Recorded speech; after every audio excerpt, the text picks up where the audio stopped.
بسم اللہ الرحمن الرحیم۔ السلام علیکم، ہمارے چینل میں خوش آمدید۔ آج موسم بہت خوشگوار تھا۔ موسم کی خوشگواری میرے دل پر بہت اثر انداز ہو رہی تھی۔ خوشگوار موسم نے میرے دل کو بھی خوشگوار کر دیا تھا۔ آج میرا یونیورسٹی میں پہلا دن تھا اور میں بے انتہا خوشی کے ساتھ یونیورسٹی جانے کے لیے زور و شور سے تیاریاں کر رہی تھی۔ میں بہت خوش تھی۔ تیار ہوتے ہوئے جب میں نے خود کو آئینے میں دیکھا تو میں اپنی خوبصورتی پر اترائی ہوئی سوچنے لگی کہ یونیورسٹی کی سب سے خوبصورت ترین لڑکی میں ہی ہوں گی۔ میں اپنی خوبصورتی پر ناز کر رہی تھی اور دل ہی دل میں یہ سوچ رہی تھی کہ آج مجھے جو بھی دیکھے گا وہ بس دیکھتا ہی رہ جائے گا۔ میرے حسن کے جلوے آج پوری یونیورسٹی پر چھانے والے تھے۔ میں انہی سوچوں میں ڈوبی یونیورسٹی جانے کے لیے تیار ہو رہی تھی۔ میرے چہرے پر ایک ایسی مسکراہٹ تھی جو میری سوچوں کی وجہ سے میرے چہرے پر نمودار ہو رہی تھی۔ میرے دماغ میں جو اس وقت چل رہا تھا اس کو دیکھتے ہوئے میرے چہرے پر خود بخود مسکراہٹ چھانے لگی تھی۔ میں اپنی ابتدائی تعلیم حاصل کرنے کے بعد جب یونیورسٹی لیول پر پہنچی تو یونیورسٹی بے بہا لڑکے اور لڑکیوں سے بھری پڑی تھی۔ میری نظر ایک ایسے امیر زادے کی تلاش میں تھی جس کے پاس دنیا جہان کی سب سہولتیں موجود ہوں۔ میری نگاہیں کسی ایسے ساتھی کو تلاش کر رہی تھیں جو میری خوبصورتی اور میرے لباس کو دیکھ کر میری طرف متوجہ ہو، اور میں یہ جانتی تھی کہ میں اپنی خوبصورتی کے جلووں سے کسی کا بھی دل موہ سکتی ہوں۔ مجھے اپنی خوبصورتی پر بے انتہا غرور تھا۔ اپنی خوبصورتی کی وجہ سے میرے اندر ایک مخصوص اکڑ تھی۔ میں کسی کو بھی جلدی منہ نہیں لگاتی تھی۔ میں اپنا لیول دیکھ کر ہی کسی کے ساتھ دوستی کا ہاتھ بڑھاتی تھی۔ ان دنوں یونیورسٹی میں میرے ساتھ ایک بہت ہی خوبصورت نوجوان لڑکا پڑھتا تھا۔ میں اپنا دل اس پر ہار بیٹھی تھی۔ میں یونیورسٹی کے دور میں ہمیشہ جہاں-زیب شاہ کے خیالوں میں کھوئی رہتی تھی۔ جہاں-زیب شاہ اپنے اچھے اخلاق اور اپنی نرم مسکراہٹ کی بدولت سب کو محصور کر دیتا تھا۔ میں پہلی ہی نظر میں دیکھتے ہی جہاں-زیب شاہ پر اپنا دل ہار بیٹھی تھی۔ جہاں-زیب شاہ میرے خوابوں کا وہی شہزادہ تھا جس کی تلاش میری نگاہیں پوری یونیورسٹی میں کرتی رہتی تھیں۔ جہاں-زیب شاہ کو دیکھتے ہی مجھے ایسا محسوس ہوا کہ اب میری تلاش مکمل ہو گئی ہے۔ جہاں-زیب شاہ نہ صرف خوبصورت تھا بلکہ ضرورت سے زیادہ امیر بھی تھا، اور مجھے ایک ایسے ہی جیون ساتھی کی ضرورت تھی۔ پھر ایک دن جب میں نے جہاں-زیب شاہ کی کمپنی میں انٹرویو دیا تو میں نے اسے اپنی چست اور نمایاں لباس کے ذریعے اپنی خوبصورتی کے جلوے جہاں-زیب شاہ پر گرانے کی کوشش کی۔ میں اسے اپنی خوبصورتی سے متاثر کرنے کی بھرپور کوشش کر رہی تھی۔ اسی لیے اپنے خوبصورت چست اور نمایاں لباس کو پہنتے ہوئے میں نے اپنی تمام کوششیں کی کہ وہ مجھے دیکھ کر نظر انداز نہ کر پائے۔ جیسے ہی میں انٹرویو دینے کے لیے اس کے آفس میں پہنچی تو جہاں-زیب شاہ نے گہری نظر مجھ پر ڈالتے ہوئے میرا انٹرویو لیے بغیر ہی مجھے نوکری پر رکھ لیا۔ میں بے حد خوش تھی۔ میری خوشی کا کوئی ٹھکانہ نہ تھا۔ مجھے اپنی خوبصورتی پر بے حد فخر محسوس ہو رہا تھا۔ میرا انٹرویو لیے بغیر ہی جہاں-زیب شاہ نے بہت ہی خوبصورتی کے ساتھ مجھے نوکری کی پیشکش کی۔ دیکھتے ہی دیکھتے یہ خبر پورے آفس میں آگ کی طرح پھیل گئی کہ جہاں-زیب شاہ نے مجھے بغیر انٹرویو کے ہی اپنے آفس میں نوکری پر رکھ لیا تھا۔ اس خبر کو آفس میں پھیلتے زیادہ وقت نہیں لگا تھا۔ سب لوگ یہی سمجھ رہے تھے کہ جہاں-زیب شاہ مجھ سے محبت کرنے لگا ہے اور اپنا دل مجھ پر ہار بیٹھا ہے۔ ہر طرف یہی باتیں ہو رہی تھیں۔ میں اپنے دل ہی دل میں ان باتوں سے لطف اٹھاتی رہتی تھی۔ لوگوں کا کہنا تھا کہ جہاں-زیب شاہ نے اپنی اسی محبت کی وجہ سے مجھے بغیر انٹرویو کے ہی نوکری پر رکھ لیا تھا۔ میں بہت جلد پورے آفس کے لوگوں کی زبان پر ایک دلچسپ داستان بن گئی تھی۔ میں ایک ایسی داستان بن گئی تھی جو دن چڑھنے کے ساتھ شروع ہوتی اور شام گئے تک اس داستان کا حصہ بنی رہتی تھی۔ میری امیدیں جہاں-زیب شاہ کو لے کر بلندی کی طرف جانے لگی تھیں۔ پھر ایک دن اچانک جہاں-زیب شاہ نے مجھے آفیشیل ڈنر کے لیے ایک ہوٹل میں بلایا۔ ہوٹل میں پہنچتے ہی میں نے اپنے دل میں کئی امیدوں کو جگہ دے دی تھی۔ مجھے ایسا محسوس ہو رہا تھا کہ یہ لمحہ ہماری محبت کی تصدیق کا لمحہ ہوگا۔ لیکن جیسے ہی ہم ہوٹل میں پہنچے اور کھانا کھاتے ہوئے ہم دونوں کے درمیان گفتگو شروع ہوئی تو میں جہاں-زیب شاہ کے چند الفاظ سن کر حیران رہ گئی تھی۔ وہ یہ الفاظ تھے جنہوں نے میرے سینے کو چیر کے رکھ دیا تھا۔ جب جہاں-زیب شاہ نے عاجزانہ لہجے میں مجھ سے کہا کہ میں تم سے نفرت کرتا ہوں۔ جہانزیب شاہ مجھ سے کہنے لگا، جو کچھ سوچ کر تم یہاں آئی ہو ایسا کچھ بھی نہیں ہے۔ جان تو میری تب نکلی جب جہانزیب شاہ نے مجھے ایک ایسا سبق سکھایا جو میں کبھی بھلا نہیں سکتی۔ میرا نام صبا ہے اور میں لاہور شہر سے تعلق رکھتی ہوں۔ میرے ابا گورنمنٹ کے آفس میں کلرک کی نوکری کرتے ہیں۔ ہم 2 بہن بھائی ہیں۔ اماں ایک گھریلو خاتون ہیں۔ میرے ابا ہم دونوں بہن بھائی سے بے حد محبت کرتے ہیں۔ اکثر ابا اماں سے کہتے ہیں کہ یہ دونوں بچے میری آنکھوں کا تارا ہیں، میری آنکھوں کی ٹھنڈک ہیں۔ ابا جب بھی اپنی محبت کا اظہار ان الفاظ سے کرتے تو میرے اندر بچپن سے ہی اپنی خوبصورتی کو لے کر کئی باتیں آ گئی تھیں۔ میں حقیقت میں بے حد خوبصورت تھی۔ موٹی موٹی آنکھیں، کالے لمبے سیاہ بال میری خوبصورتی میں نمایاں اضافہ کرتے تھے، لیکن میرے اندر شروع سے ہی فیشن کرنے کا بھوت سوار تھا۔ میں چھوٹے ہوتے سے ہی طرح طرح کے فیشن کرنے کی کوشش کیا کرتی تھی۔ میری ماں جو کہ ایک سادہ سی خاتون تھیں، وہ اکثر مجھے روکتی تھیں اور ابا ہمیشہ اماں سے کہتے کہ میری ایک ہی بیٹی ہے، میں دنیا جہان کی خوشیاں اس کے قدموں میں لا کر رکھ دوں گا، اسے کسی بھی چیز سے منع مت کیا کرو۔ ابا کی یہی محبت بھری باتوں نے میرے اندر ایک ایسے جذبے کو پیدا کیا جو کہ مجھے آہستہ آہستہ مغرور کرتا چلا گیا تھا۔ مجھے اپنی خوبصورتی پر بے حد ناز تھا۔ میرے ارد گرد کے لوگ اور رشتہ دار میری اس بات سے بہت پریشان رہتے تھے۔ سب لوگ کہتے تھے کہ صبا بہت اکڑ والی ہے، اس کا نخرہ ہی بہت ہے، وہ تو کسی کو سیدھے منہ بلا کر راضی نہیں ہوتی۔ ان باتوں میں کہیں پر بھی کچھ جھوٹ نہیں ہوتا تھا۔ میں بچپن سے ہی اپنے من کی موج میں رہنے والی لڑکی تھی۔ بچپن سے ہی میرے اندر ایک ایسی اکڑ تھی کہ میں جلد کسی کے ساتھ گھلتی ملتی نہیں تھی۔ میں بچپن سے ہی ہائی اور لو سٹینڈرڈ کی سوچوں میں گرفتار رہتی تھی۔ مجھے ایسا لگتا تھا کہ میرا لیول باقی لوگوں سے بہت اونچا ہے۔ ہر کوئی میری تعریف کرتا تھا۔ یہی وجہ تھی کہ میری زیادہ سہیلیاں بھی نہیں تھیں۔ میں اسکول دور سے ہی اکیلی رہنا پسند کرتی تھی۔ اگر کہیں میری کوئی سہیلی بن بھی جاتی تو پہلے اس کا اسٹینڈرڈ چیک کرتی تھی۔ میری گنتی کی چند ایک سہیلیاں تھیں اور وہ سب ایک سے ایک امیر طبقے سے تعلق رکھتی تھیں۔ حالانکہ میرا تعلق ایک نارمل سی فیملی سے تھا، لیکن میری سوچ کا تعلق اونچائی سے تھا۔ کوئی تہوار ہوتا تو ہمارے رشتہ دار ایک جگہ اکٹھے ہوتے تھے۔ میں کسی کے ساتھ بھی گھلتی ملتی نہیں تھی۔ میری انہی حرکتوں کی وجہ سے میری اماں کو بہت سی باتوں کا سامنا کرنا پڑتا تھا۔ بہت سی باتیں اور طعنے سننے پڑتے تھے۔ ان حالات کا سامنا کرتے ہوئے اماں اکثر مجھ پر برس پڑتی تھیں، مگر ابا ہمیشہ اماں کو روک دیتے اور کہتے کہ یہ میری بیٹی ہے، ناز نخرہ کیوں نہیں ہوگا، تم کیوں اسے ہر وقت ٹوکتی رہتی ہو؟ رشتہ داروں کا تو کام ہی باتیں کرنا ہے اور تم ان کی باتوں کو دل و دماغ پر سوار کر بیٹھتی ہو۔ تو اماں ابا سے ہمیشہ کہتی تھیں کہ آپ اسے بہت بگاڑ رہے ہیں، کل کو یہ آپ کے ہاتھوں سے بھی نکل جائے گی۔ مجھے ڈر لگتا ہے کہ کوئی بھی اسے منہ نہیں لگائے گا اور اس کے رشتے میں بھی پریشانیاں ہونے لگ جائیں گی۔ ابا اماں سے کہتے کہ میری بیٹی کوئی عام لڑکی نہیں ہے جس کے رشتے کے لیے پریشانی کا سامنا کرنا پڑے۔ میری بیٹی کی تو آنکھوں کا ہی کوئی مول نہیں ہے۔ میری بیٹی کی خوبصورتی کو دیکھتے ہوئے تمہیں اس بات کی پریشانی لینے کی کوئی ضرورت نہیں۔ میری بیٹی کے نصیبوں میں بہت ہی اچھا رشتہ لکھا ہوگا۔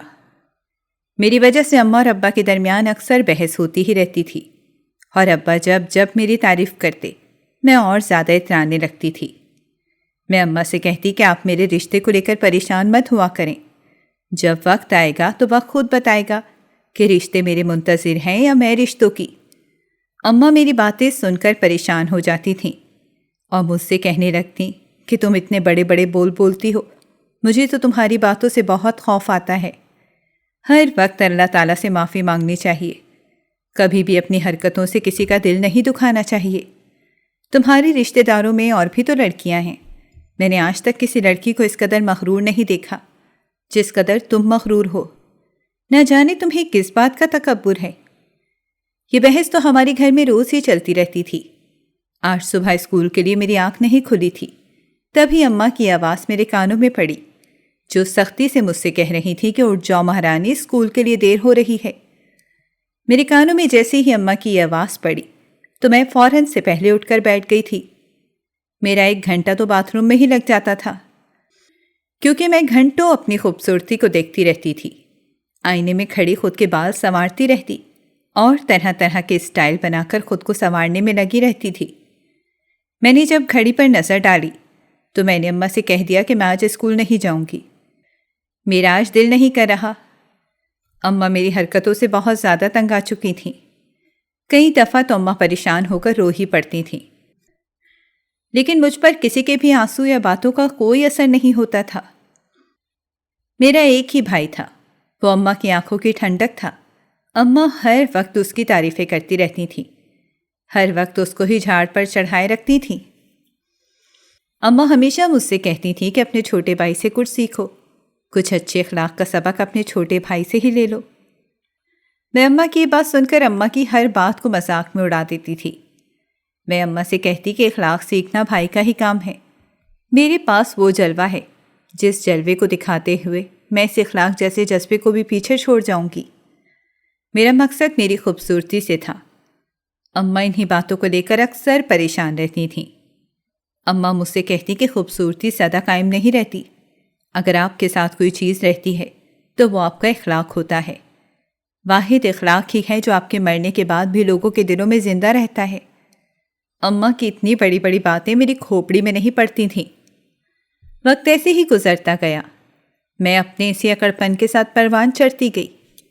میری صرف ایک ہی سہیلی تھی جو کہ ایک بہت ہی امیر طبقے سے تعلق رکھتی تھی، اسی کے ساتھ میرا اٹھنا بیٹھنا، ملنا جلنا، آنا جانا رہتا تھا۔ میں اکثر اپنی سہیلی کے ساتھ اس کی گاڑی میں بیٹھ کر شاپنگ کے لیے جایا کرتی تھی۔ میری سہیلی آمنہ مجھ سے بے حد محبت کرتی تھی، وہ مجھ پر پیسے لگاتے ہوئے کبھی بھی اپنا ہاتھ نہیں کھینچتی تھی۔ آمنہ ایک عام سی شکل کی مالک تھی، وہ میری خوبصورتی پر بے انتہا مرتی تھی۔ وہ ایک لڑکی ہو کر میرے اوپر میری خوبصورتی کی وجہ سے جان نچھاور کرتی تھی، اور یہ بات مجھے اور زیادہ مغرور کر دیتی تھی۔ میرے ماموں کا ایک بیٹا تھا جو کہ مجھ پر اپنا دل ہار بیٹھا تھا۔ اسکول کے دور سے ہی وہ مجھ سے بے انتہا محبت کرتا تھا۔ وہ میری ہر بات کو میرا حکم سمجھ کر مانتا تھا۔ مجھے بہت اچھا لگتا تھا۔ عادل پر روب جمانا، اس پر اپنا حکم تھوپنا میرے دل کو تسکین پہنچاتا تھا۔ عادل کی ایک بہن تھی جو کہ مجھ سے بے حد جیلس ہوتی تھی، وہ مجھے سخت ناپسند کرتی تھی۔ مامی اور ان کی بیٹی کا بس نہیں چلتا تھا کہ وہ عادل کا دل و دماغ میری طرف سے کیسے ہٹائیں۔ عادل کی بہن ہر وقت عادل سے میرے بارے میں برائیاں ہی کرتی رہتی تھی، عادل کو ہمیشہ میرے خلاف ہی کرنے میں جوتی رہتی تھی۔ اتنا سب کچھ کرنے کے بعد بھی وہ عادل کا دل میری طرف سے ہٹا نہیں پاتی تھی۔ مجھے یہ سب کچھ دیکھ کر بہت خوشی ہوتی تھی، میں خود کو بہت خاص محسوس کرتی تھی، کیونکہ میں سمجھتی تھی کہ میں بہت خاص ہوں۔ میرے اندر کچھ ایسی خاصیت ہے جس وجہ سے عادل کی بہن ہر وقت مجھے عادل کی نظروں سے گرانے میں لگی رہتی ہے۔ میرے ارد گرد کے لوگ جب اس طرح کی حرکتیں کرتے تھے تو مجھے اپنی اہمیت کا اندازہ ہونے لگتا تھا۔ میں بھی ان باتوں سے بھرپور فائدہ اٹھاتی تھی۔ میرا جب جی چاہتا میں عادل کو اپنے گھر بلا لیتی، اور جب جی چاہتا اس کی انسلٹ کر کے اسے گھر سے نکال دیتی تھی۔ وہ میرے پیچھے پاگلوں کی طرح دیوانہ ہوا پھرتا تھا، اور میں اس کی محبت کو ہمیشہ دھوئیں کی طرح ہوا میں اڑا دیتی تھی۔ عادل میری ان حرکتوں سے کبھی تنگ نہیں آیا تھا۔ اس نے کبھی مجھ سے گلہ نہیں کیا تھا کہ میں اس کے ساتھ کیسا سلوک کرتی ہوں یا اس کی محبت کا جواب کیسے بے رخی سے دیتی ہوں۔ عادل مجھ سے حقیقت میں بہت محبت کرتا تھا، لیکن میں اپنی خوبصورتی کے سامنے کسی کو کچھ نہیں سمجھتی تھی۔ آج چھٹی کا دن تھا، ماموں کی فیملی ہمارے گھر ناشتے پر آئی ہوئی تھی۔ تبھی اماں نے مجھے کمرے میں آ کر جگاتے ہوئے کہا کہ اٹھ جاؤ، تمہارے ماموں کی فیملی ناشتے پر آ رہی ہے اور ہم سب نے اکٹھے ناشتہ کرنا ہے۔ میں نے نیند کی آڑ میں اماں سے کہہ دیا کہ مجھے ابھی بھوک نہیں ہے، جب بھوک لگے گی میں ناشتہ کر لوں گی، اور کسی کے لیے بھی آپ میری نیند خراب کرنے دوبارہ مت آئیے گا۔ اماں میرا جواب سن کر خاموشی سے منہ لٹکائے واپس چلی گئی تھیں۔ وہ بخوبی جانتی تھی کہ میں ضد کی کتنی پکی ہوں۔ اماں کو اس بات کا بخوبی اندازہ تھا کہ اگر میرا دل نہیں چاہ رہا اور میری اپنی مرضی نہیں ہے تو دنیا کی کوئی طاقت بھی مجھے ناشتے کی ٹیبل پر نہیں بٹھا سکتی تھی۔ یہی وجہ تھی کہ اماں میرا جواب سنتے ہوئے خاموشی سے نیچے چلی گئیں اور مجھ سے کچھ کہا ہی نہیں۔ کچھ دیر سوچنے کے بعد میرے دل میں تھوڑا سا احساس ابھرنے لگا۔ مجھے ایسے لگا کہ میں نے اماں کو جواب دے کر غلطی کی ہے۔ دوسری طرف عادل کی بہن کا سوچ کر میرا دل خوش ہو رہا تھا۔ میں نے سوچا کہ کیوں نہ میں عادل کی محبت کا اس کی بہن اور ماں کے سامنے مذاق اڑاؤں، کیونکہ عادل تو ہمیشہ سے میرے ساتھ تھا، اسے میری کسی بھی بات سے کوئی فرق نہیں پڑتا تھا۔ کچھ دیر کے بعد میرے کمرے کا دروازہ نوک ہوا۔ میں سمجھ گئی تھی ہو نہ ہو یہ عادل ہی ہے جو میرے پیچھے پیچھے میرے کمرے تک چلا آیا ہے۔ میں نے موقع کی مناسبت کو دیکھتے ہوئے اسے اندر آنے کی اجازت دی۔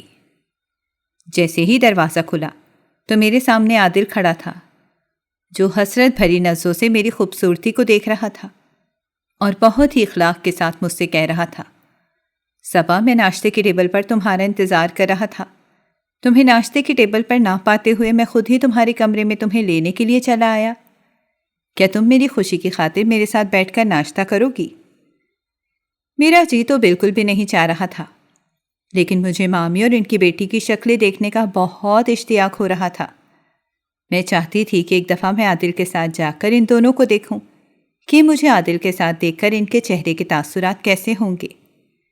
اسی چکر میں نے عادل کو کمرے میں بیٹھنے کے لیے کہا اور خود فریش ہونے کے لیے باتھ روم میں چلی گئی۔ کچھ دیر باتھ روم میں لگانے کے بعد میں نے اپنے کپڑے تبدیل کیے اور عادل کے ساتھ ہنستی مسکراتی ہوئی اس کا ہاتھ اپنے ہاتھوں میں تھامے میں ناشتے کی ٹیبل پر جانے لگی۔ جیسے ہی مامی نے مجھے عادل کے ساتھ دیکھا تو وہ عادل کو عجیب و غریب قسم کی گھوریاں ڈالنے لگی۔ عادل نے کسی کی بھی پرواہ کیے بغیر میرے لیے چیئر پیچھے کر کے مجھے بٹھانے کے بعد میری چیئر ٹیبل کے قریب کی۔ یہ دیکھ کر میری کزن تو سکتے میں چلی گئی تھی۔ وہ بہت ہی زہریلی نظروں سے عادل کو مسلسل گھورے جا رہی تھی، لیکن عادل نے کسی کی بھی پرواہ نہ کی اور میرے آگے ٹیبل پر پڑا ہوا ناشتہ پیش کرنے لگا۔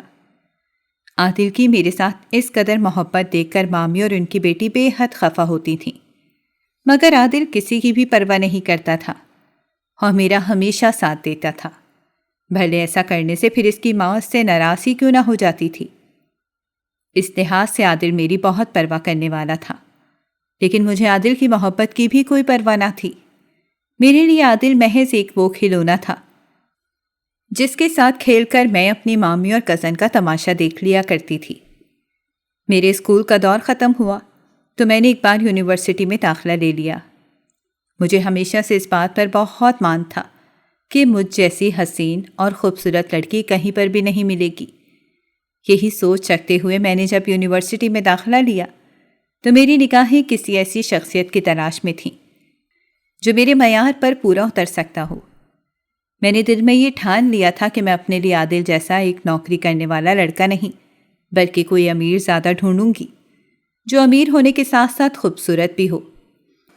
عادل نے کئی دفعہ بہانے سے مجھے پرپوز بھی کیا، لیکن میں ہمیشہ اس کی ماں اور بہن کا اثر رکھ کر اسے شرمندہ کر دیتی تھی۔ یہ بات حقیقت تھی کہ عادل میری محبت میں بالکل پاگل تھا، لیکن میں اسے بالکل بھی گھاس نہیں ڈالتی تھی۔ میں نے جب سے یونیورسٹی میں ایڈمیشن لیا تھا تو میری نظریں کسی اور کو ہی تلاش کرتی رہتی تھیں۔ تبھی میری یونیورسٹی میں میرے ساتھ ایک بہت ہی خوبصورت نوجوان لڑکا بھی پڑھنے کے لیے آیا۔ وہ لڑکا میرے خوابوں کے مطابق پورا اترتا تھا۔ میری امیدیں ساری اسی لڑکے کے ساتھ وابستہ ہونے لگیں۔ وہ لڑکا بے حد خوبصورت ہونے کے ساتھ ساتھ اخلاق کا بھی بہت اچھا تھا۔ جہاں زیب شاہ ہر لڑکی کے ساتھ بہت ہی تمیز سے پیش آتا تھا، میں نے اسے یونیورسٹی میں کبھی بھی کسی کے ساتھ فضول بات کرتے نہیں دیکھا تھا، نہ ہی کبھی اس کی نظریں کسی لڑکی کی طرف اٹھتی ہوئی دیکھی تھیں۔ میں پہلی ہی نظر میں جہازیب شاہ کو دیکھ کر اس کے لیے پاگل ہو گئی تھی۔ میں نے اپنے دل میں سوچ رکھا تھا کہ اگر میں شادی کروں گی تو جہازیب شاہ سے ہی کروں گی، نہیں تو میں شادی ہی نہیں کروں گی۔ جہازیب شاہ بڑی بڑی گاڑیوں میں یونیورسٹی پڑھنے آتا اور اس کی خوبصورتی کا لیول ہی کچھ اور تھا۔ روز بروز اس کی تبدیل ہوئی گاڑیاں دیکھ کر میرے تو دل میں خوشی کے پھول کھلتے تھے۔ میں دل ہی دل میں سوچتی کہ جلد ہی میں جہازیب شاہ کو اپنے حسن کے جلوے دکھا کر اپنا دیوانہ کر لوں گی، اور پھر اس جہازیب شاہ پر اور اس کی ہر چیز پر صرف اور صرف میرا ہی حق ہوگا۔ یونیورسٹی کی کوئی بھی لڑکی ایسی نہیں تھی جو جہازیب شاہ پر مرتی نہ ہو، لیکن جہاں شاہ نے کبھی بھی کسی کو نگاہیں اٹھا کر نہیں دیکھا تھا۔ میں جہاں شاہ کی خوبصورتی دیکھتے ہوئے روز بروز نئے سے نئے سوٹ پہن کر آتی تاکہ میں اس کو اپنی خوبصورتی کے ساتھ مائل کر سکوں، کیونکہ جہاں شاہ ایک ہائی لیول طبقے سے تعلق رکھتا تھا، اسی لیے میں جانتی تھی کہ اسے میری خوبصورتی کے ساتھ ساتھ میری ڈریسنگ بھی متاثر کرے گی، اسی لیے میں نمایاں لباس پہن کر اس کے سامنے آتی جاتی تھی۔ مگر جہاں شاہ نے کبھی بھی مجھے نظر بھر کر نہیں دیکھا تھا۔ مجھے اس کی عادت بے حد بری لگتی تھی کہ وہ لڑکیوں کو اگنور کرتا تھا۔ میری سہیلی آمنہ جو کہ مجھ پر جان نچھاور کرتی تھی، میں نے آمنہ سے اپنے دل کا حال بیان کرتے ہوئے کہا کہ مجھے اچھے اچھے سے کپڑوں کی ضرورت ہے۔ آمنہ نے میرے منہ سے یہ الفاظ سنے تو فوراً سے پہلے مجھے اپنے ساتھ ایک بڑے مال پر لے گئی۔ آمنہ نے مال سے مجھے میری مرضی کی شاپنگ کروائی۔ میں ڈھیر ساری کپڑوں، جوتوں اور میچنگ ہینڈ بیگز کی شاپنگ کر کے گھر واپس لوٹی۔ اماں نے میرے پاس اتنا سامان دیکھا تو اماں غصہ ہونے لگیں اور مجھ سے کہنے لگیں کہ نت نئے کپڑے اور جوتے تمہیں کون لے کر دیتا ہے۔ اماں مجھ پر برسنے ہی لگی تھیں۔ تبھی آمنہ کچھ اور سامان لے کر گھر کے اندر داخل ہوئی۔ اماں کو یہ بات تو پتہ چل گئی تھی کہ یہ ساری شاپنگ مجھے آمنہ نے ہی کروائی ہے، لیکن اماں کو یہ بات بالکل بھی پسند نہیں تھی کہ میرے اوپر کوئی بھی اتنا پیسہ خرچ کرے۔ آمنہ کے آنے سے تو اماں کچھ دیر کے لیے خاموش ہو گئی تھیں، لیکن جیسے ہی آمنہ مجھے کپڑے دے کر گھر سے باہر نکلی تو اماں مجھ پر پھر سے برس پڑی اور مجھ سے کہنے لگیں کہ تم کیوں اس طرح کی اوچھی حرکتیں کرتی ہو، کیوں اس بیچاری کا اتنا پیسہ خود پر لگا رہی ہو، آخر تم چاہتی کیا ہو؟ اماں بے حد بول رہی تھیں کہ تبھی ابا نے گھر کے اندر قدم رکھا۔ اماں کو بولتے ہوئے ابا نے دیکھا تو ابا نے اماں سے مجھے ڈانٹنے کی وجہ پوچھی۔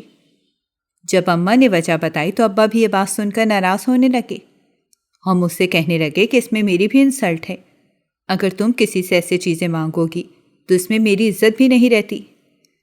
مجھے ہر ایک کی ناراضگی منظور تھی، لیکن میں اپنے باپ کی ناراضگی کبھی بھی برداشت نہیں کر پاتی تھی۔ شاید اس کی وجہ یہی تھی کہ ابا کبھی مجھ سے ناراض ہوئے ہی نہیں تھے، لیکن جب کبھی میری کسی حرکت سے وہ دکھی ہو کر ناراض ہو جاتے تو میری جان پر بن جاتی تھی۔ مجھ سے ابا کی ناراضگی قطعاً ہی برداشت نہیں ہوتی تھی۔ میں نے ابا سے معافی مانگتے ہوئے کہا کہ دوبارہ آپ کو شکایت کا موقع نہیں دوں گی۔ یہ آمنہ نے مجھے اپنی مرضی سے شاپنگ کروائی ہے، لیکن پھر بھی اگر آپ چاہتے ہیں تو میں سارا سامان کل آمنہ کو واپس کر دوں گی۔ ابا نے مجھے منع کر دیا اور کہا اب اس کا دل برا ہوگا، لیکن دوبارہ کبھی میں ایسی حرکت نہ دیکھوں۔ تم اب بچی نہیں ہو، بڑی ہو گئی ہو، اسی لیے سوچ سمجھ کر فیصلہ کیا کرو۔ میں نے جی میں سر ہلاتے ہوئے سامان پکڑا اور اپنے کمرے میں چلی گئی۔ اب میں طرح طرح کے اسکرٹ اور فراک پہن کر چیک کرنے لگی۔ میرے دل و دماغ پر صرف اور صرف جہازیب شاہ چھایا ہوا تھا۔ میں صرف اسے امپریس کرنے کے لیے یہ سب کچھ کر رہی تھی۔ تبھی میں نے ایک لال رنگ کا فراک نکالا جو کہ میرے چہرے پر بہت ہی زیادہ اچھا لگ رہا تھا۔ میں نے وہی سوٹ صبح یونیورسٹی کے لیے تیار کر لیا۔ صبح ہوئی، میں جلدی سے واش روم میں جا کر فریش ہونے لگی اور کپڑے تبدیل کرنے کے بعد آئینے میں خود کو دیکھنے لگی۔ میں نے اپنے بال کھول رکھے تھے اور میرا ڈریس اتنا خوبصورت تھا کہ میری خود کی نظر خود پر سے ہٹنے کا نام نہیں لے رہی تھی۔ ابھی میں خود کو اچھی طرح دیکھ ہی نہیں پائی تھی کہ دروازے پر گاڑی کا ہارن ہوا۔ میں سمجھ گئی کہ آمنہ مجھے لینے کے لیے آئی ہے۔ میں جلدی سے میچنگ جوتا اور ہینڈ بیگ لیتے ہوئے گاڑی میں جا بیٹھی۔ اماں نے مجھے آواز دے کر کہا کہ ناشتہ تو کرتی جاؤ، لیکن آج تو مجھے کسی بھی چیز کی ہوش نہیں تھی۔ میں جہازیب شاہ سے پہلے یونیورسٹی پہنچنا چاہتی تھی۔ میں چاہتی تھی کہ جہازیب شاہ جب یونیورسٹی میں داخل ہو تو اس کی پہلی نظر مجھ پر ہی پڑے۔ اسی وجہ سے میں نے آمنہ سے کہہ رکھا تھا کہ وہ تھوڑا ٹائم سے مجھے پک کر لے۔ میں اور آمنہ باتیں کرتے ہوئے یونیورسٹی کی طرف جانے لگے۔ آمنہ سارے راستے میری تعریفیں ہی کرتی رہی۔ آمنہ مجھ سے سچی محبت کرتی تھی، اسی لیے وہ کبھی بھی میری کسی بات سے انکار نہیں کرتی تھی۔ کچھ دیر کا سفر طے کرنے کے بعد ہم دونوں یونیورسٹی پہنچ گئیں۔ آمنہ گاڑی پارک کرنے کے لیے چلی گئی اور میں یونیورسٹی کی گیٹ پر آمنہ کا انتظار کرنے لگی۔ ابھی میں آمنہ کا انتظار ہی کر رہی تھی کہ جب میں نے جہازیب شاہ کو یونیورسٹی کے اندر داخل ہوتے ہوئے دیکھا۔ جیسے ہی جہازیب شاہ یونیورسٹی کے اندر داخل ہوا تو اس کی نظر مجھ پر پڑی۔ اس نے مجھے دیکھا تو دیکھتا ہی رہ گیا۔ یہ میری سب سے پہلی جیت تھی۔ ایسا لگ رہا تھا کہ آج میں اپنے مقصد میں کامیاب ہو گئی ہوں۔ میں بے حد خوش تھی۔ میرے چہرے پر صاف صاف خوشی کے اثرات دکھائی دے رہے تھے۔ جہازیب شاہ چند سیکنڈ کے لیے تو مجھے دیکھ کر رک گیا، پھر اس کے دوست کے بلانے پر آگے بڑھنے لگا اور میں گیٹ پر ہی آمنہ کے انتظار میں کھڑی رہی۔ کچھ دیر میں آمنہ آئی تو میرے چہرے پر خوشی دیکھتے ہوئے وہ سمجھ گئی کہ جو میں چاہتی تھی وہ کام پورا ہو گیا ہے۔ میں نے آمنہ کو بتایا کہ جہازیب شاہ کی نظر مجھ پر پڑی تھی اور جہازیب شاہ مجھے دیکھتا ہی رہ گیا۔ اب مجھے پوری امید ہے کہ وہ یونیورسٹی میں کبھی کسی اور کو نہیں دیکھے گا، کیونکہ اسے مجھ جیسی خوبصورت لڑکی کو دیکھنے کے بعد کسی اور کی تمنا ہی نہیں رہے گی۔ میں اپنی خود ہی تعریفیں کیے جا رہی تھی۔ آمنہ بھی میری خوشی میں بے حد خوش تھی۔ ہم دونوں سہیلیاں باتیں کرتی ہوئی یونیورسٹی کے اندر داخل ہو گئیں۔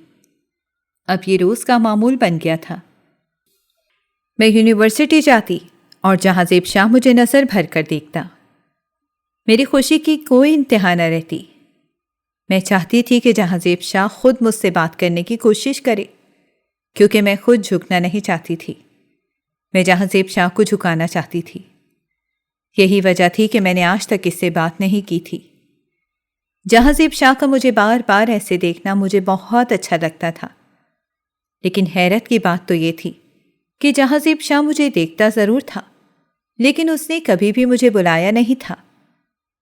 میری بھی یہی ضد تھی کہ میں بھی کبھی اس کو بلانے میں پہل نہیں کروں گی۔ ایسے ہی وقت گزرتا گیا اور آخرکار ہماری یونیورسٹی کا دور بھی ختم ہو گیا۔ میں نے اپنی یونیورسٹی کی تعلیم مکمل کرنے کے بعد ایک اچھی نوکری کے لیے اپلائی کرنا شروع کر دیا۔ تبھی میں نے ایک بہت ہی بڑی کمپنی میں اپلائی کیا۔ وہاں سے جب مجھے کال آئی تو میں انٹرویو دینے کے لیے اس کمپنی میں پہنچ گئی۔ میں اپنی پوری تیاری کے ساتھ اس کمپنی میں گئی تھی۔ آمنہ نے مجھے بتایا کہ جس کمپنی میں نے اپلائی کیا ہے وہ کمپنی جہازیب شاہ کی ہے۔ میری تو خوشی کا کوئی ٹھکانہ ہی نہ رہا۔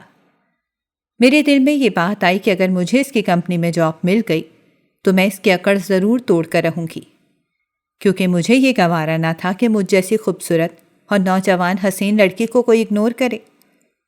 یہی سوچتے ہوئے میں نے آمنہ سے کہا کہ میں آج ایسا لباس پہن کر جاؤں گی کہ جہازیب شاہ مجھے دیکھتا ہی رہ جائے گا۔ میں چست اور نمایاں لباس پہن کر انٹرویو دینے کے لیے چلی گئی۔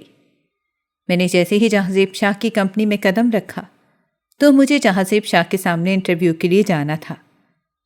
میں جیسے ہی جہازیب شاہ کے سامنے انٹرویو کے لیے گئی تو جہازیب شاہ نے مجھے دیکھا تو دیکھتا ہی رہ گیا۔ میرا خوبصورت اور نمایاں لباس اسے متاثر کرنے لگا تھا۔ میری خوبصورتی سے متاثر ہوتے ہوئے جہازیب شاہ نے بغیر انٹرویو کیے ہی مجھے اپنی کمپنی میں جاب دے دی تھی۔ میں بے حد خوش تھی۔ میں جانتی تھی کہ میرا انٹرویو لے بغیر مجھے نوکری دینے کی وجہ صرف اور صرف میری خوبصورتی اور میرا چست اور نمایاں لباس ہی تھا۔ کچھ وقت مجھے جہازیب شاہ کی کمپنی میں کام کرتے گزرا تو ہر طرف یہ خبر پھیلنے لگی کہ جہازیب شاہ نے مجھے میری محبت میں گرفتار ہونے کی وجہ سے بغیر انٹرویو کے نوکری پر رکھا ہے۔ ہر طرف میرے نام کی ایک کہانی مشہور ہو گئی تھی۔ ہر زبان پر صرف اور صرف میری اور جہازیب شاہ کی داستان تھی۔ میرے لیے یہ بات کسی خوشی سے کم نہ تھی، کیونکہ میں آہستہ آہستہ اپنی منزل کی طرف قدم بڑھا رہی تھی۔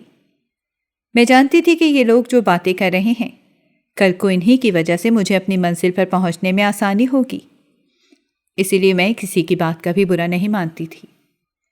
مجھے بھی یہی محسوس ہوتا تھا کہ جہازیب شاہ میری محبت میں گرفتار ہو گیا ہے اور مجھ سے متاثر ہونے کی وجہ سے ہی اس نے مجھے بغیر انٹرویو کے اپنی کمپنی میں نوکری بھی دے دی تھی۔ میں نے اتنی بڑی خوشی کی بات جب آمنہ کو بتائی تو آمنہ بھی یہ بات سن کر بے حد خوش ہوئی اور آمنہ مجھ سے جہازیب شاہ کو حاصل کرنے کے لیے ٹریٹ مانگنے لگی۔ تبھی انہی دنوں ماموں عادل کے لیے میرا رشتہ لینے گھر آئے۔ میں اپنے کمرے میں جہازیب شاہ کے سپنے دیکھ رہی تھی جب اماں نے آ کر بتایا کہ تمہارے ماموں آئے ہیں اور تمہارے ابا تمہیں نیچے بلا رہے ہیں۔ میں اماں کی بات پر تو شاید ماموں سے ملنے نہ جاتی، لیکن اب معاملہ ابا کا تھا، اس لیے میرا جانا بہت ضروری تھا۔ میں بہت ہی بدنیتی سے اپنے بستر سے اٹھی اور ابا کی بات سننے کے لیے چلی گئی۔ جیسے ہی میں کمرے میں پہنچی تو سامنے ہی میں نے مامی اور ماموں کو بیٹھے دیکھا۔ پاس ہی عادل بھی بیٹھا ہوا تھا، جو بہت ہی زیادہ خوش نظر آ رہا تھا۔ تبھی ابا نے مجھے اپنے پاس بٹھاتے ہوئے یہ خبر سنائی کہ تمہارے ماموں تمہارا ہاتھ مانگنے کے خواہش مند ہیں۔ جب مجھے ابا نے یہ خبر سنائی تو مجھ پر جیسے غموں کا پہاڑ ٹوٹ پڑا ہو۔ میں نے ابا سے صاف کہہ دیا کہ مجھے ابھی شادی نہیں کرنی، اور عادل کے ساتھ تو بالکل بھی نہیں کرنی۔ میرا اتنا کہنا تھا کہ عادل کی آنکھوں میں آنسو آ گئے۔ وہ مجھے حسرت بھری نظروں سے دیکھے جا رہا تھا۔ مامی تو پہلے ہی نہیں چاہتی تھی کہ عادل کا رشتہ میرے ساتھ ہو، اور ماموں بھی میری عادتوں سے اچھی طرح واقف تھے۔ ماموں اور مامی صرف عادل کے ہاتھوں مجبور ہو کر میرا رشتہ لینے آئے تھے۔ میرے صاف انکار کرنے پر ماموں اور مامی دونوں اٹھ کر اپنے گھر جانے لگے، لیکن عادل وہیں بیٹھا رہا۔ مامی کے ڈاک بلانے پر بھی عادل اٹھ کر ان کے ساتھ نہیں گیا تھا۔ میرے انکار کرنے کے بعد عادل میرے کمرے میں آیا اور مجھ سے کہنے لگا کہ میں تمہارے انکار کی وجہ جان سکتا ہوں؟ میں اپنی کمپنی کے مالک جہازیب شاہ کو پسند کرتی ہوں، اور شادی کروں گی تو اسی سے کروں گی۔ عادل مجھ سے اپنی محبت کی بھیک مانگنے لگا۔ میں نے عادل سے کہا کہ یہ سچ ہے کہ تم میرے سب سے اچھے دوست ہو، لیکن یہ حقیقت بالکل نہیں ہے کہ میں تم سے محبت کرتی ہوں۔ میں محبت صرف جہازیب شاہ سے کرتی ہوں۔ اس کے پاس وہ سب کچھ ہے جو مجھے چاہیے، جس کی خواہش میں رکھتی ہوں۔ میرے ہر خواب کی تعبیر صرف اور صرف جہازیب شاہ کے پاس ہے، اس لیے میں شادی جہازیب شاہ سے ہی کروں گی۔ عادل نے میرے منہ سے یہ الفاظ سنے تو روتا ہوا میرے کمرے سے چلا گیا۔ دوبارہ پلٹ کر عادل کبھی بھی ہمارے گھر نہیں آیا تھا۔ اماں اور ابا میرے انکار کرنے کی وجہ جاننے کی بھرپور کوشش کرتے رہے، لیکن میں نے انہیں ابھی تک جہازیب شاہ کے بارے میں بالکل بھی نہیں بتایا تھا۔ میں جانتی تھی کہ عادل بھی میری کی ہوئی بات کسی سے نہیں کرے گا، اس لیے میں اماں اور ابا سے صرف یہی کہتی رہی کہ مجھے ابھی اپنے پاؤں پر کھڑا ہونا ہے، مجھے ابھی شادی کرنی ہی نہیں ہے، اور عادل سے تو بالکل بھی نہیں کرنی، کیونکہ مامی مجھے ایک آنکھ پسند نہیں کرتی، اسی لیے میں عادل سے شادی نہیں کروں گی۔ اماں اور ابا دونوں میرے فیصلے کے آگے خاموش ہو گئے، اور میں دل ہی دل میں یہ سوچ کر خوش تھی کہ شکر ہے میرے راستے کا کانٹا نکل گیا۔ اب مجھے جہازیب شاہ کے ساتھ شادی کرنے سے کوئی بھی نہیں روک سکتا۔ اب مجھے صرف انتظار تھا تو جہازیب شاہ کے پرپوزل کا انتظار تھا۔ میں چاہتی تھی کہ جہازیب شاہ مجھ سے شادی کا اظہار کرنے میں پہل کرے۔ ایک دن جہازیب شاہ نے مجھے آفیشیل ڈنر کے لیے ایک ہوٹل میں انوائٹ کیا۔ میں بہت خوش تھی۔ میں جانتی تھی کہ آج جہازیب شاہ اس ڈنر کے چکر میں اپنے دل کی بات مجھ سے ضرور کرے گا، اپنی محبت کا اظہار مجھ سے ضرور کرے گا۔ یہی سوچتے ہوئے میں بہت ہی خوبصورت لباس زیب تن کرتے ہوئے جہازیب شاہ کے ساتھ آفیشیل ڈنر کے لیے چلی گئی۔ کھانا کھانے کے دوران ہم دونوں باتیں کر رہے تھے، تبھی جہازیب شاہ نے مجھ سے کہا کہ مجھے تم سے نفرت ہے، میں نے کبھی تم سے محبت نہیں کی۔ جہازیب شاہ کے منہ سے یہ الفاظ سنے میرے پاؤں تلے سے زمین ہی نکل گئی۔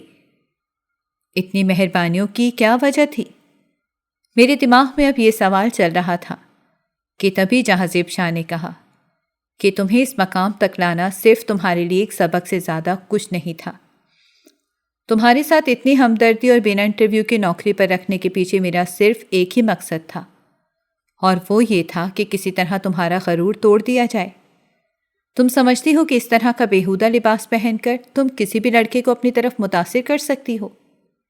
میری ایک بات یاد رکھنا، تم کسی بھی خاندانی لڑکے کو اپنی اس طرح کے لباس یا اپنی خوبصورتی سے متاثر نہیں کر سکتی۔ ہمیشہ خاندانی لڑکا کسی لڑکی کی خوبصورتی سے نہیں، بلکہ اس کے دل کی سادگی سے اور اس کے اچھے اخلاق سے متاثر ہوتا ہے۔ میری آنکھوں میں آنسو بھرے ہوئے تھے، اور میں خاموشی سے جہازیب شاہ کی سب باتیں سن رہی تھی۔ ان باتوں میں بہت زیادہ باتیں ایسی تھیں جو مجھے کسی تیر سے کم نہیں لگ رہی تھیں۔ جہازیب شاہ نے مجھے کہا کہ میں تمہیں یونیورسٹی لیول سے جانتا ہوں، تم ایک بہت ہی خود سر لڑکی ہو، اور تمہاری یہی اکڑ توڑنے کے لیے میں نے تمہارے ساتھ یہ سب کچھ کیا۔ میں نے جہازیب شاہ سے پوچھا کہ اگر آپ کو مجھ سے محبت نہیں تھی اور آپ میرے حسن کے دیوانے نہیں تھے تو پھر اس قدر میرے ساتھ جو ہمدردی اور محبت سے پیش آنا، یہ سب کیا تھا؟ تو جہازیب شاہ نے کہا کہ میں تمہیں آئینہ دکھانا چاہتا تھا۔ تم اپنے سے نیچے کسی انسان کو انسان سمجھتی ہی نہیں ہو۔ تمہاری یہی اکڑ توڑنے کے لیے مجھے تمہارے ساتھ یہ سب کچھ کرنا پڑا، لیکن یہ ایک بہت بڑی حقیقت ہے کہ میں نے کبھی تم سے محبت نہیں کی، اور یونیورسٹی سے لے کر آج تک میں صرف تم سے نفرت ہی کرتا آیا ہوں، کیونکہ مجھے تم جیسی لڑکیاں بالکل بھی پسند نہیں ہیں۔ اگر تمہارا دل اچھا نہیں یا تمہارا اخلاق اچھا نہیں تو تمہاری خوبصورتی کسی کام کی نہیں ہے۔ صرف تمہیں یہی سبق دینے کے لیے آج میں نے تمہیں یہاں پر بلایا تھا، اور اگر تمہارا جی چاہے تو تم کل سے آفس چھوڑ سکتی ہو۔ جہازیب شاہ مجھے اپنا فیصلہ سناتے ہوئے ہوٹل چھوڑ کر چلا گیا، اور میں اپنی قسمت کو بیٹھی روتی رہی۔ جہازیب شاہ نے بہت سی باتیں کر کے میری آنکھیں کھول دی تھیں۔ آج مجھے اپنے کیے گئے ہر اس فیصلے پر شرمندگی محسوس ہو رہی تھی، جس کی وجہ سے میرے اندر تکبر اور غرور پیدا ہوا تھا۔ میں اکیلی بیٹھی زاروں قطار رو رہی تھی۔ آج مجھے یہ احساس ہو گیا تھا کہ میں نے اپنی زندگی میں سوائے اپنے کسی کو کچھ نہیں سمجھا۔ میں اپنے حسن کے چکر میں اس قدر مغرور ہو گئی تھی کہ مجھے لگتا تھا کہ میں اپنے حسن کے جلوے دکھا کر ہر چیز حاصل کر لوں گی۔ لیکن آج جہازیب شاہ نے میری آنکھیں کھول کر مجھے آئینہ دکھایا تو اس بات کا احساس ہوا کہ واقعی یہ دنیا میں اخلاق سے بڑھ کر کچھ نہیں ہے۔ اگر اچھا دل نہیں، اخلاق نہیں، تو آپ کے پاس کچھ بھی نہیں ہے، چاہے آپ کتنے ہی خوبصورت کیوں نہ ہو۔ دل کی خوبصورتی سب سے زیادہ اہمیت رکھتی ہے۔ روتے ہوئے اچانک سے میری آنکھوں کے سامنے عادل آ گیا، اور میں دل میں سوچنے لگی کہ میں نے جو کچھ عادل کے ساتھ کیا تھا وہی کچھ میرے ساتھ ہوا۔ عادل تو مجھ سے سچی محبت کرتا تھا، اور میں نے اس کی محبت کو ٹھوکر مار دی۔ اسی کی سزا آج مجھے ملی ہے۔ میں بہت زیادہ رو رہی تھی اور اپنے کیے پر بہت زیادہ شرمندہ تھی۔ میں نے فوراً سے پہلے گھر جاتے ہی اپنے کمرے کا دروازہ بند کر دیا، آئینے میں کھڑے ہو کر خود کو دیکھا۔ آج مجھے اپنا آپ دنیا کی سب سے بدصورت لڑکیوں میں سے ایک لگ رہا تھا۔ ایسا لگ رہا تھا کہ آئینے میں کھڑی میں سب سے بدصورت لڑکی ہوں۔ میں پوری طرح سے ٹوٹ چکی تھی۔ تبھی اماں نے میرے کمرے کے دروازہ نوک کیا۔